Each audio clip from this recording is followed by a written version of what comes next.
In this segment, we're going to talk about company and marketing strategies.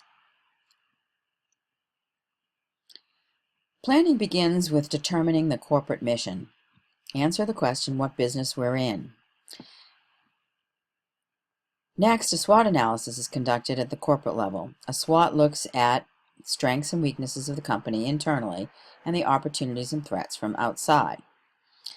From that, we create a marketing strategy. It's derived from the company objectives and the strategies. It's a roadmap for growth. Without a strategy, you won't know where you're going. It capitalizes on internal resources and takes advantage of what's going on outside the company that we might take advantage of. For example, if we have a particularly snowy winter, everyone in the snowplow business is doing great. If we don't, then they're not. So those market forces are happening outside the company. Also, the unemployment rate and the general confidence in the economy has a big influence on whether people are buying cars, homes, and other products and services. So step one is to come up with your corporate mission statement. Basically, it's a statement of the organization's purpose. What business are we in? What customer needs do we fulfill, and what are our strengths? It focuses on the customer and the customer experience. So for example, Facebook's mission is to give people the power to share and make the world more open and connected. People use Facebook to stay connected with friends and family, to discover what's going on in the world, and to share and express what matters to them. So that's actually Facebook's real mission statement. Versus Google's mission statement is to organize the world's information and make it universally accessible and useful. Mission statements are used primarily for companies' employees to understand what their day-to-day mission is. Now, we have Guy Kawasaki, who is currently the chief evangelist for Canva. And if you haven't used Canva, it's a great way to really easily, create beautiful flyers and presentations and posters all for free. Anyway, Guy was an advisor to Motorola, and he's most known for the time that he spent at Apple. He actually advocates for the anti-mission statement. And I'm going to give you a second, and I'm going to bring this YouTube video up.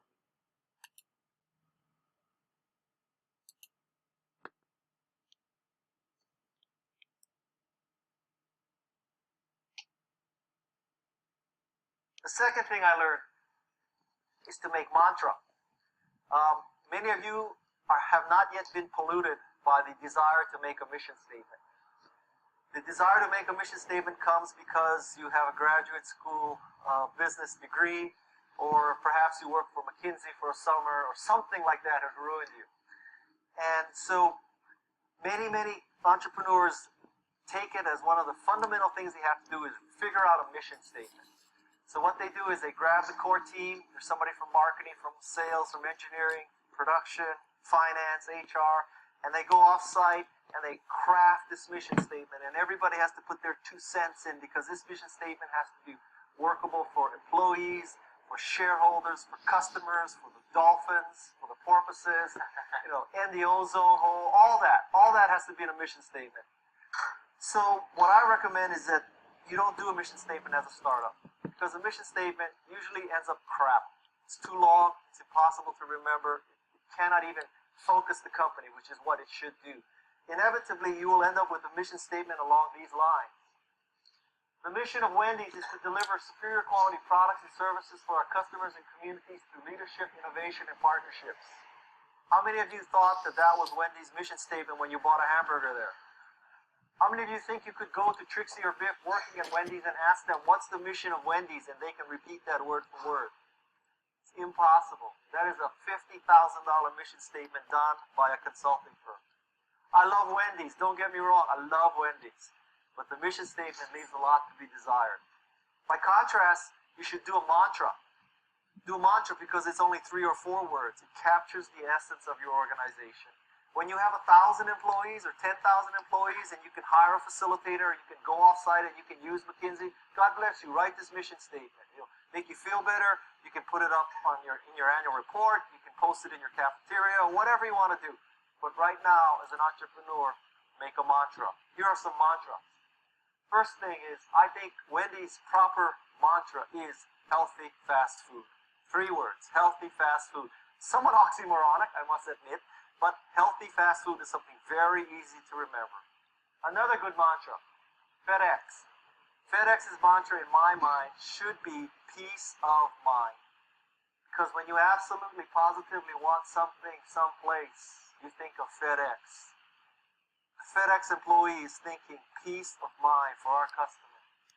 A third mantra from Nike, authentic athletic performance. Just do it is the slogan. It's the slogan for the customer. Authentic athletic performance is the mantra for the employee. That's what a Nike employee stands for. Authentic athletic performance.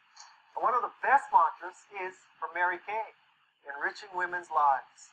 This is a good mantra because it works for 2 groups. The customer of Mary Kay, who buys the Mary Kay products, and also the salesperson of Mary Kay. It enriches both people's lives. So these are examples of mantras. And I would suggest to you that you come up with a 3 or 4 word thing like that. For me, my personal mantra is empowering entrepreneurs. That's what I do. Okay? Now, if some of you still have the desire to create a mission statement because, I don't know why, because you've been ruined somehow. So if you have this great desire to do a mission statement, rather than taking your team off-site and going away for a day and using a consulting firm and crafting some 50-word thing and wasting a lot of time and money, I suggest to you that you can kill 2 birds with 1 stone. All you have to do is go to the Dilbert Mission Statement Generator website. And there, for absolutely no cost, you can get a mission statement like the one you want. Like, we exist to professionally build long-term, high-impact sources so that we may endeavor to synergistically leverage existing effective deliverables to stay competitive in tomorrow's world. So that's a mission statement. I mean, that's something you can be proud of putting in your annual report. Don't pay $50,000 for this. Just go to the Dilbert Mission Statement Generator website. Okay? And just in case you thought you couldn't generate a mission statement, this is the Dilbert Mission Statement Generator is now out of business. But this one allows you to generate mission statements on the fly. So let me show you how it works. It's simply a matter of pressing the button. Our challenge is to continue to globally monetize long-term high-impact opportunities to allow us to endeavor to assertively revolutionize cost-effective infrastructures to set us apart from the competition. Doesn't that just sound fancy? It means absolutely nothing. So when creating either mantras or mission statements, you need to be sure that they are reflective of what's going on in the company. Okay, so we have our mission statement. Let's take a look at the next step.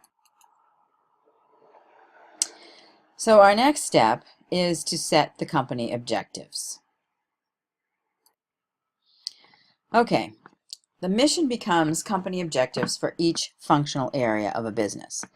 So some examples of business objectives would be to decrease employee turnover by 12% by July, or to increase sales by 1% across all product lines by June.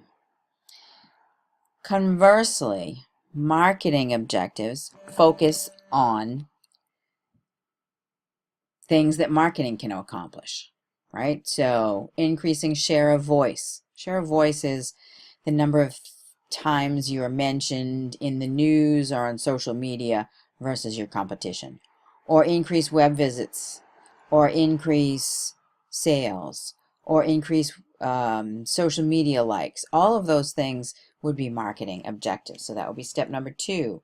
And there's a whole special lecture just on objectives. Step 3 is to conduct a SWOT analysis. And I'm going to go over this briefly because, again, there is a more specific, brief lecture, video lecture on this also.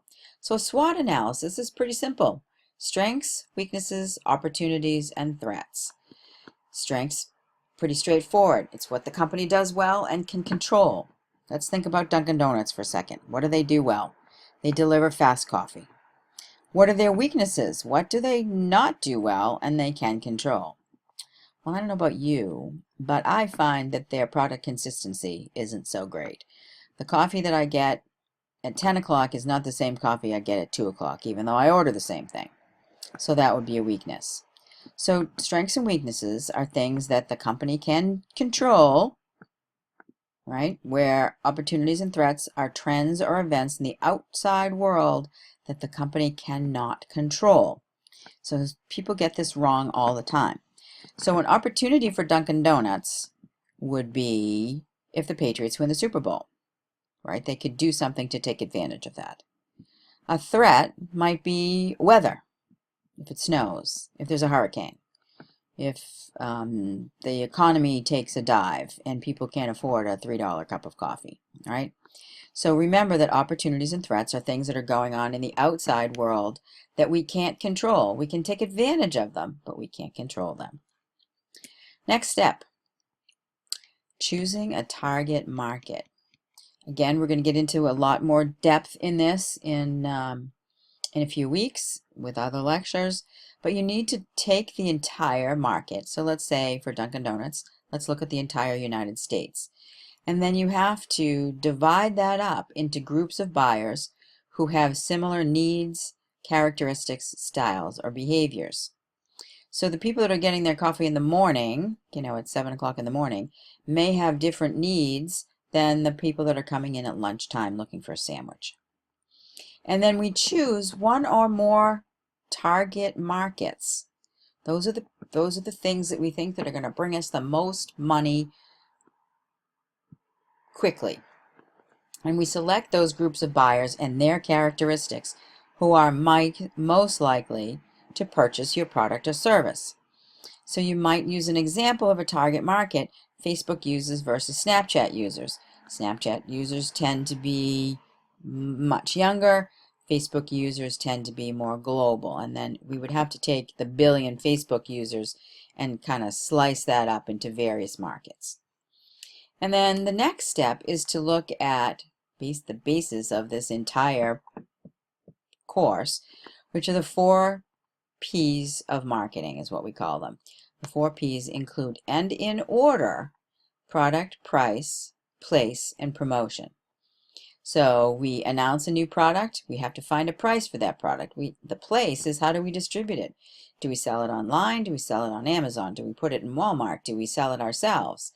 And then how are we going to promote it? Is that on television? Is it on radio? Is it on Snapchat? Is it a magazine? Is it an event? So those are the 4 P's of marketing. The marketing plan itself starts with that company mission, right? Includes the SWOT, sets the objectives, defines the ideal buyer, creates products that are priced right, distributed where customers can find them, and promoted where customers can find out about them. It also includes analysis, measurements, and feedback. And we'll dive into a lot more detail on this as we go through the rest of the course.